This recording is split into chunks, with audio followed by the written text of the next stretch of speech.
বাংলাদেশের মানুষের রাজনৈতিক অধিকার ফিরিয়ে দেওয়ার সংগ্রামে আমরা লিপ্ত আছি তারেক রহমান সাহেবের নেতৃত্বে।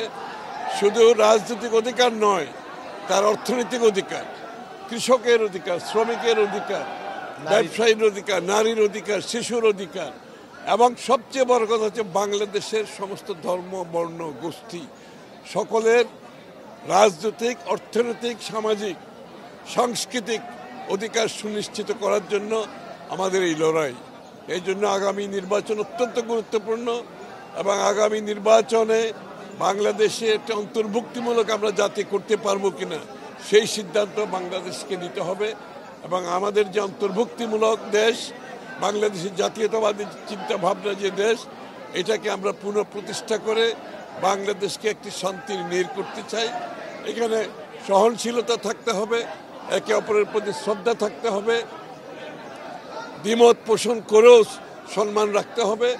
একটি নূতন রাজনৈতিক সংস্কৃতি আমরা প্রতিষ্ঠা করতে চাই বাংলাদেশে।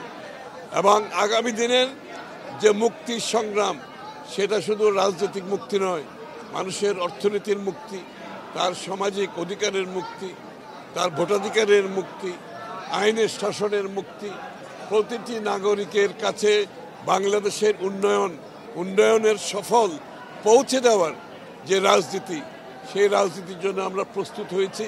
বিজলি কেবলস এর স্কিন কোটেড ইনসুলেশন আগুন প্রতিরোধী। বিজলি কেবলস, নিরাপদ আজীবন। ইনশাআল্লাহ আগামী দিনে বাংলাদেশের মানুষের প্রত্যাশিত যে বাংলাদেশ, আকাঙ্ক্ষিত যে বাংলাদেশ, সেটা তারেক রহমান সাহেবের নেতৃত্বে আমরা করতে পারবো বলে আমরা আশা করি। অবশ্যই এই গণতন্ত্র পুনরুদ্ধারের জন্য তো গত 16-17 বছর ধরে দেশনেত্রী বেগম খালেদা জিয়া, জনাব তারেক রহমান, বিএনপির লক্ষ লক্ষ নেতা কর্মীদের ত্যাগ স্বীকার করেছে। তারা জেলে গেছে, তারা গুম খুনের শিকার হয়েছে, চাকরি হারিয়েছে, ব্যবসা হারিয়েছে, বাড়িঘর হারিয়েছে, সম্পদ হারিয়েছে, পঙ্গু হয়েছে। আজকে সেই দিন আসছে যে আমরা সেই গণতন্ত্রকে আমরা পুনরুদ্ধার করার সংগ্রাম শেষ হয় নাই। এই নির্বাচনের মাধ্যমে বাংলাদেশে একটি গণতান্ত্রিক অর্ডার ফিরিয়ে আনতে হবে, একটি নির্বাচিত সংসদ থাকতে হবে, সরকার হতে হবে যারা জনগণের কাছে দায়বদ্ধ থাকবে। এটাই ছিল বাংলাদেশের মানুষের আকাঙ্ক্ষা।